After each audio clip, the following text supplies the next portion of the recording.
Hello and welcome to the December 27th, 2020 edition of the Bobby Hesley Show. This is a bit of a late night edition because I'm going to be very, very busy this week, guys. I got a lot of road time this week. Going to have a lot of appointments this week. So I wanted to do a late night video tonight. And I'm probably going to return to a little bit of old school drive and dive. You're going to see some of this week because I'm not going to be in the home office a whole lot. So how's everybody doing? I've got some mixed news. It's not like great news, but it's not like devastating news because you guys know where I stand on socialism. You guys know where I stand on the federal government pretty much having control over the economy, picking the winners and losers in business, deciding which products they can sell, which products they can't sell, whether or not they can open, if they're merciful and benevolent enough to allow them to open, how long they can stay open, what days they can stay open. I just don't like the fact that this pandemic has given different governments throughout the country pretty much control over the economy. It really has. And so in light of that, because businesses are not allowed to be opened, they're having to basically we're having to rely on the government for these COVID relief bills, which I don't like. It's not ideal. But at the same time, people got to eat. People got to pay their rent. Their mortgages are behind because they can't work. They can't be open. They can't make money. So let me tell you guys what happened. President Donald Trump signed the beginnings of a COVID relief bill. Now, again, I'm mixed on this because, like I said, I would rather the freaking economy reopen again. But in true Donald Trump fashion, he negotiated with Congress. He did everything I was hoping he would do in those few videos that I made last week. And I'm very proud of our president, and you should be too. His hands really are tied, folks, because here's what you have to realize about this COVID relief bill. Whether Trump signs it or not, even if Trump were to veto this bill, it would still get a 2/3 majority that could be overruled. But the fact that he signed this bill is very symbolic. It shows that he's still fighting for the American people. And I love the fact that he didn't just roll over and lay down and sign it like lots of other Republican presidents would do in his position right now. He sent it back to Congress. Hopefully all this pork is going to be out of there, all this foreign aid pork. I'm still looking into that, whether or not that's the case. But I'm going to read an article to you from Axios.com. If you guys want to see the full article, you need to head over to my YouTube channel and subscribe. I make it really easy to subscribe to all my social media channels in the description. Just click on all those links in the description. Make sure that you subscribe to all my social media channels. Make sure you hit the notification bell on YouTube. So that way, every time I upload a video or stream live from YouTube, you'll get a notification. If you want to read this entire article that I'm going to read tonight, head over to my YouTube channel. You'll find it there. So let me start. It says President Trump, because you guys are asking, did Trump sign the bill? Did Trump sign the bill? Yes. Trump signed the bill. President Trump signed a bill to extend unemployment benefits and avert a government shutdown, the White House said in an emailed statement Sunday evening. Details. While Trump signed the current bill, notice it's worded that it's the current bill, providing $600 checks for most Americans hours before a midnight government shutdown deadline. You guys remember I was telling you about December 28th was a very crucial deadline. The government would have shut down had Trump not signed this bill. He is continuing his push to bring that amount to $2,000, as Axios reported earlier. Trump said in a statement the House would on Monday, quote, vote to increase payments to individuals from $600 to $2,000. Now, Nancy Pelosi already said she already agreed to the $2,000 number. She was very excited when Trump rolled out that number, as if a tub of gourmet ice cream was laid out in front of her. She was very excited about that. I read that in a couple videos ago. And both the House and the Senate have, quote, this is where it gets exciting, guys. But you have to realize this article was written by Axios, which is a very leftist publication. It says the House and Senate have, quote, agreed to focus strongly on his baseless electoral fraud allegations. So part of this deal, guys, this is Trump for you. This is the man that we sent to Washington that I truly believe is going to stay in Washington. I'll talk more about that too. Trump basically said, listen, I'll sign this bill on condition that, number one, you guys vote to triple it from $600 to $2,000, which they agreed to do. They also agreed, he also got them to agree. This is really good news, guys.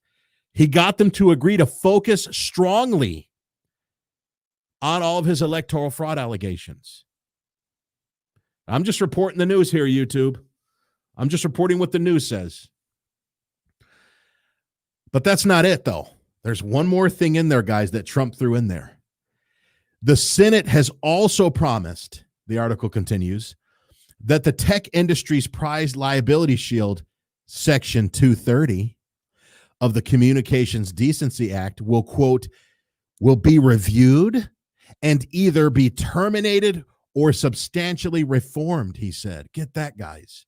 That pesky little Section 230 that allows big tech to censor us all the time and suppress the truth all the time and independently fact check us all the time.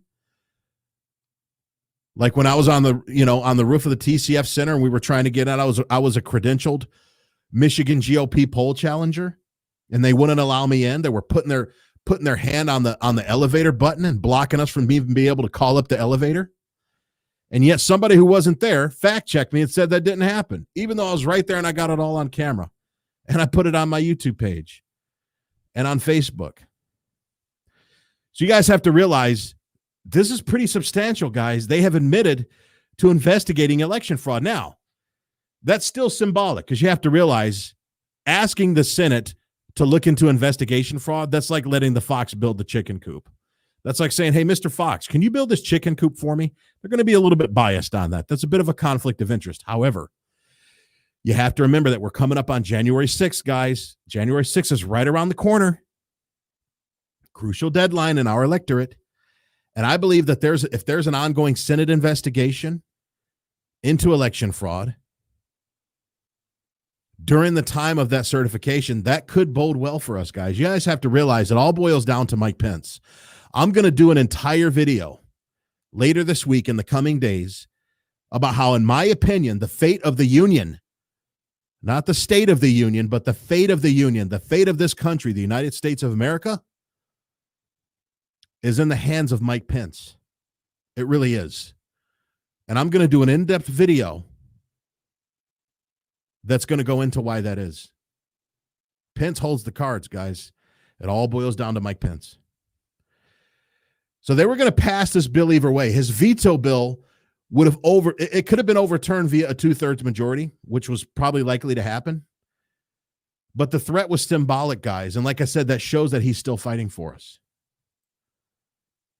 We have a lot of good news going on, guys. We have a lot of things happening. I'm still looking into this, so I can't fully report on it. But from what I've been told, Ukraine has been dropping some bombshells about Hunter Biden. Ukraine language, closed caption English. Yeah, I saw that same thing, Henry. I still got to look into that myself. I still have to look into that. But trust me when I tell you, there's a lot that can happen between now and January 20th, folks. Now is not the time to be losing hope. I know I'm a broken record. Hold the line, guys. Hold the line. President Trump is holding the line. Your man Bobby Hessley is holding the line. Are you holding the line? Did I put Trump on probation last week when this thing first started? Of course I did. I let everybody know how I would feel about him. It would have changed the way I felt about him had Donald Trump not done what he did tonight by sending this thing back and negotiating for us.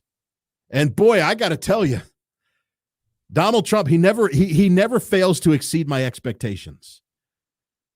Because the last thing I thought would have come from this, I thought he was just going to say, okay, guys, get all the 4-and-8 pork out of there and triple it from $600 to $2,000. And I thought that was going to be the end of it.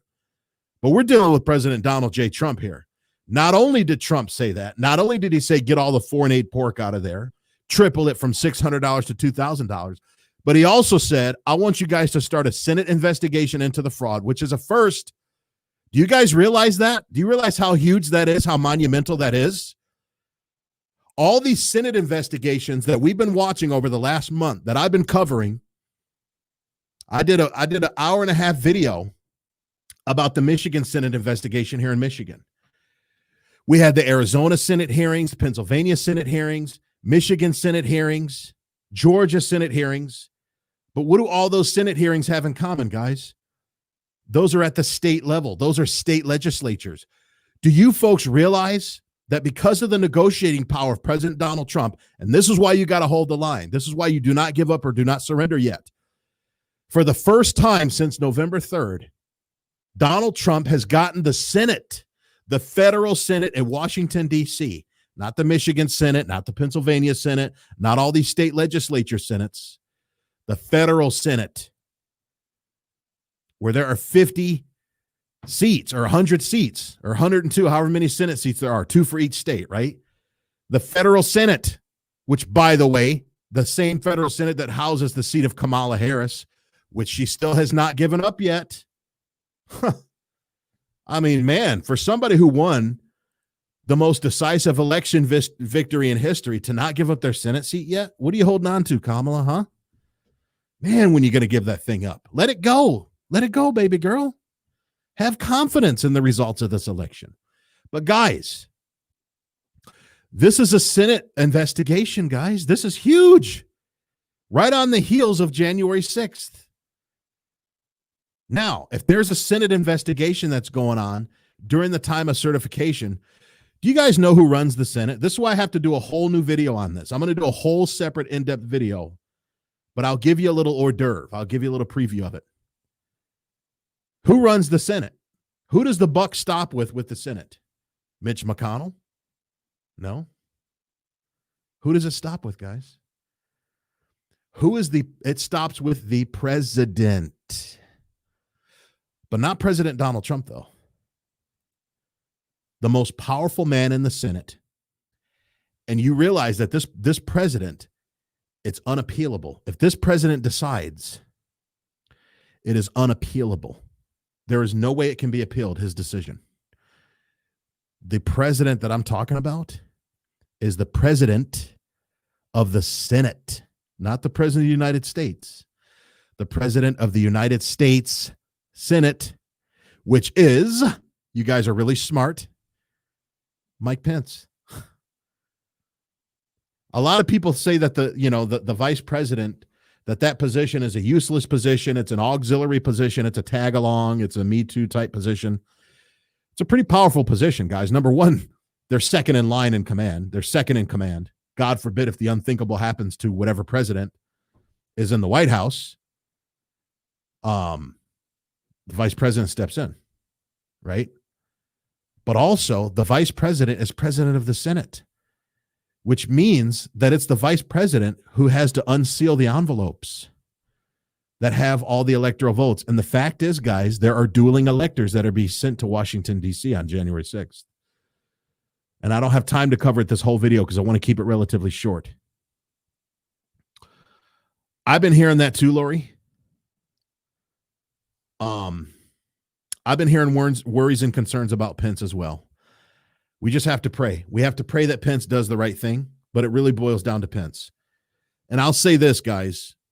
Mike Pence, he's the second to last option of the right thing being done in this election. I'm not going to use the word overturn because I don't believe Trump overturned the election. It was the Democrats who overturned the election.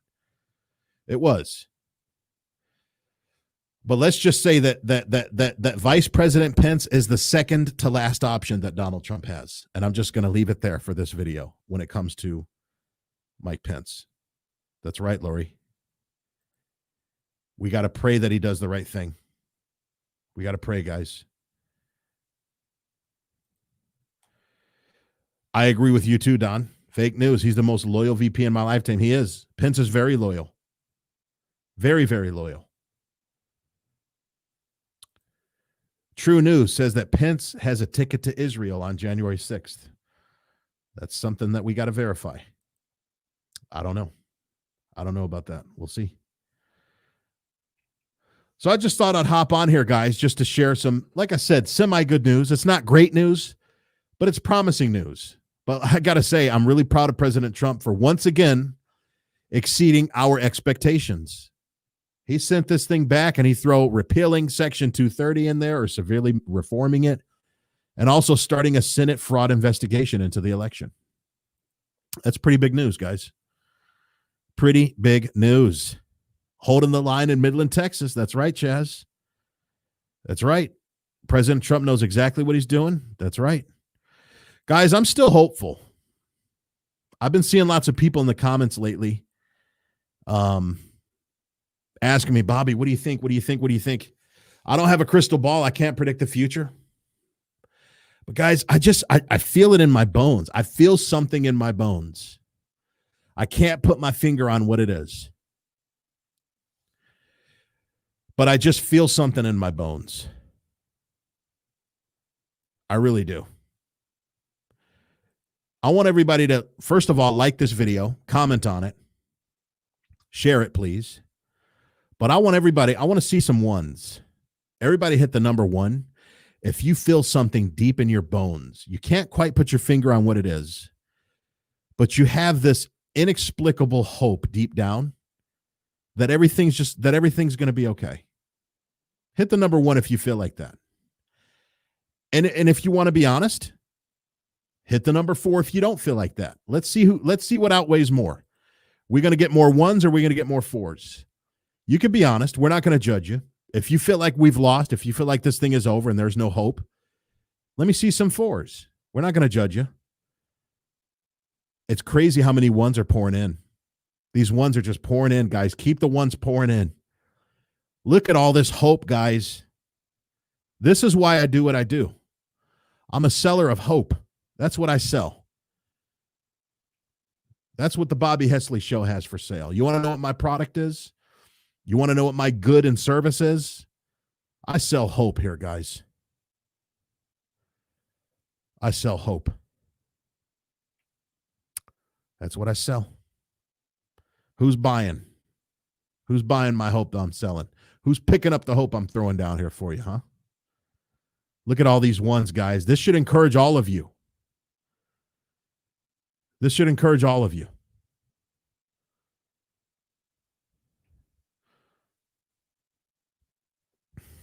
You're welcome, Brother Jay. You're welcome, my man. A lot can happen between now and the 20th, guys. Heck, a lot can happen between now and the 6th. Do you realize that? A lot can happen between now and the 6th. It really can. So I'll stay on here for a few more minutes. I know this is a little bit later than I normally stream, but I love my Patriots. I'm glad you guys are here.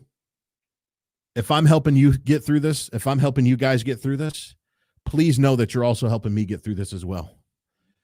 We're all in this thing together. That's right, Julie Addison. God is in charge no matter what happens. Thank you, brother. It's been sold a long time ago.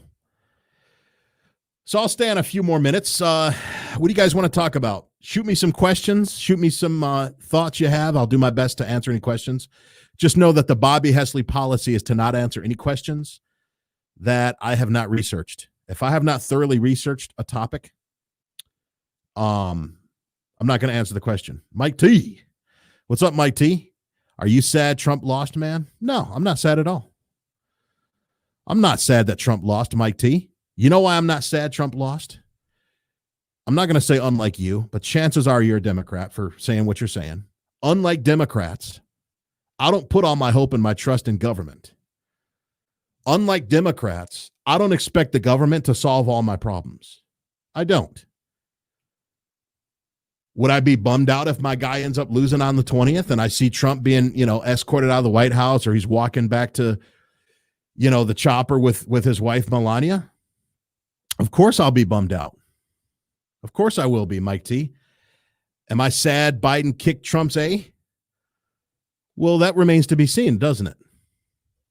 But here's my question to you, though, Mike T. The difference between me and your party is that if our guy ends up losing, we're not going to go through black neighborhoods and burn them down to the ground while shouting Black Lives Matter. That's the difference between us and you. and your party.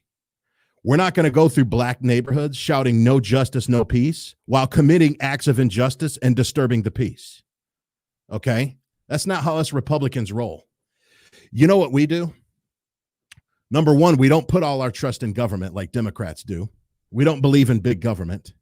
We believe that less is more when it comes to government. But when we lose elections, we wait until the next one and we vote again. That's what we do. But what we don't do is we don't riot, we don't loot, we don't pillage, we don't graffiti. We don't do those things. That's just not what we do. So it'll be interesting. That's right, Christine. We're the bigger person. We're the bigger person.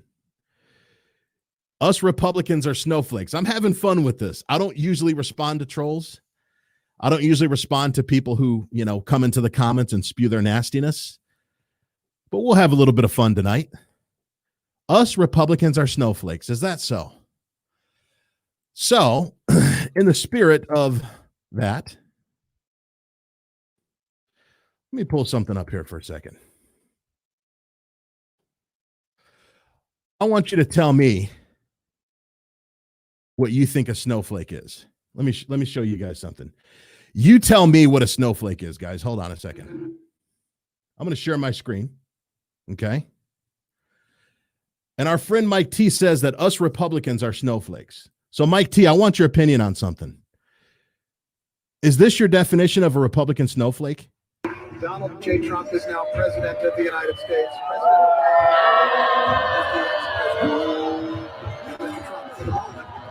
It's a great honor to be able to introduce for the first time ever anywhere the 45th President of the United States of America, Donald.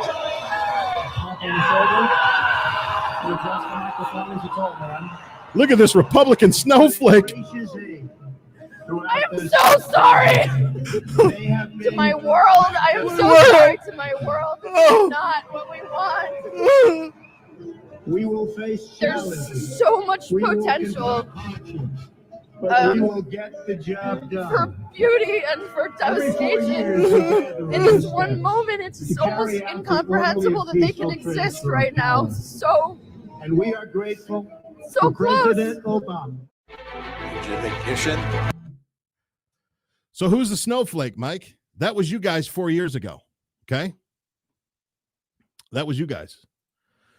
4 years ago, that's how you handled it. When your guy, well, she kind of is a guy. When your gal Hillary lost, that's how you guys handled it. And that's actually a tame version of how you guys handled it when you lost an election. But I'm curious to see how you guys are going to handle it when you lose either on January 6th or on January 20th. That's what I'm curious about. So I guess that remains to be seen. That remains to be seen. But I appreciate you weighing in, Mike. I really do. Keep coming back, brother. Keep coming back. Bobby for president 2024, huh? Oh, man.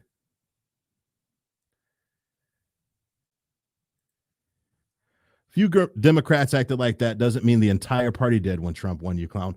Well, let me ask you this, Mike. We're having a conversation here, okay? We're having a conversation. Appreciate you not calling me out of my name because I did, my name is Clown. That is another name I'm known by. So I appreciate you calling me by my name and being a scholar and a gentleman. But the thing is, let me ask you this, Mike T. How much did you speak out against this media narrative of the whole Russian election being stolen, huh? When Vladimir Putin supposedly stole the election from Hillary Clinton, when there was Russian interference in the 2016 elections with zero proof, zero evidence.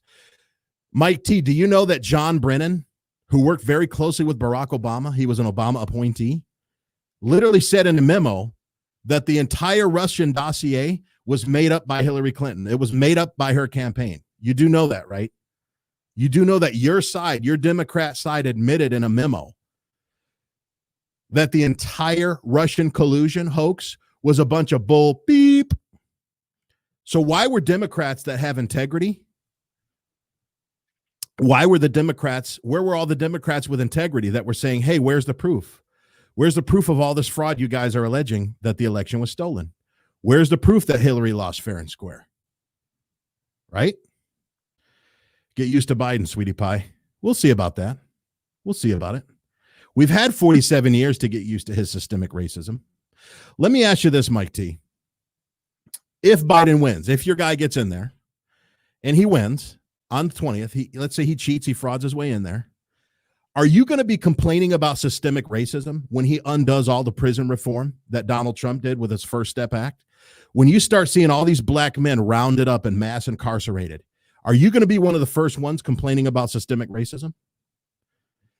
When you see Kamala Harris, his VP pick, who sympathizes with her targeting black men to round them up with harsh prison penalties for first-time nonviolent drug offenses, think about that. A first-time nonviolent drug offense for smoking weed, she sends these guys away for years in prison. 3 strikes rule in California. Who was affected most by that? It was black men. So are you going to be one of these Democrats that screams and loses sleep over systemic racism when the people that you voted in are the ones that are behind the systemic racism? Answer me that. I'm really curious. I'm really curious if you're going to do that. Most Democrats didn't think the election was stolen. We think Russia helped Trump, but Trump won. What proof do you have that Russia helped Trump, though? You said we think Russia helped Trump, but think doesn't win court cases. Think doesn't make it in court, does it? That's not evidence. What you think is not evidence. It's what you can prove that's evidence. It was what it was. When Trump won in 2016, Democrats didn't do what Republicans are doing now. Are you kidding me? Oh, gosh. For 3.5 years. For 3.5 years, we had to hear about this Russian hoax. What do you mean? I don't get it. But anyway, I do appreciate you weighing in, Mike T. We had somewhat of a conversation. Listen, I don't like echo chambers. I don't expect everybody to think the way I do. Okay? I don't. I like diversity of thought. I really do. Love you too, Jerry. Thanks for all you do as well, brother. Thanks for all you do as well. Sometimes I like to let people who have differing opinions, I like to let them come on. I do. So I appreciate you all tuning in tonight. I'm going to get going. Like I said, I've got a very busy week lined up. I got a lot of road time. I'm going to be doing a lot of appointments this week. So I'm going to take it old school later this week, and I'm going to do some drive and dives. I'm going to do some sit and spits. You guys kind of miss those. It's been hard to do them because, when it's really cold outside, it's kind of hard to do walk and talks. Why, thank you, Kathy. Thank you. Look at that, Mike. Good night, brother. I appreciate you, man. Seriously, I really appreciate you coming on the show, Mike. I appreciate you bringing some diversity of thought to the conversation, okay? Because most of the people that come to my channel, they're people who think the way I do. It's not that they want me to think for them. It's that they agree with me, and they just want to hear somebody reaffirm what they think. That's all. So I truly do appreciate your contribution, Mike. I really do. I'm not saying that to troll. I appreciate you weighing in. I appreciate you commenting. I really do. So keep coming back, brother. We'll have some conversations. We really will. We will have some conversations. So I want you guys to have a blessed week this week. I want you to continue to enjoy your families, enjoy this extended time that you guys have off. Enjoy it, guys. I really want you to enjoy it. I really want you to enjoy it. It is okay to have differing opinions. I agree with you 100%, Aaron. It's great. I encourage dialogue. Folks, opinions are formed. Opinions are forged in the fire of debate. Solid, unassailable opinions are forged in the deep, hot fires of debates. It does. That's how you get an opinion. That's how you get an unassailable opinion that you're convinced that you'd be willing to die for, that you'd fight and die for. Because when you take your opinion out for a spin and you actually defend it, and you can find the holes in your opinion, you can find the weaknesses in your opinion, it actually helps you plug up those holes. It actually helps you fix those flaws in your opinion and do more research. It sends you back to the books, right? It sends you back to the drawing board to come back to reinforce that opinion. And sooner or later, once you get all the glitches out, once you get all the bugs out, now you got an unassailable opinion. You're a man of conviction. And we need more people of conviction in this country. We really do. So I appreciate all your wonderful comments that you guys are making. I hope you have a wonderful night. I hope you have a wonderful, blessed rest of your holiday. And I will see you from the road. I'll see you from some of my road appointments on one of my drive and dives. Take care.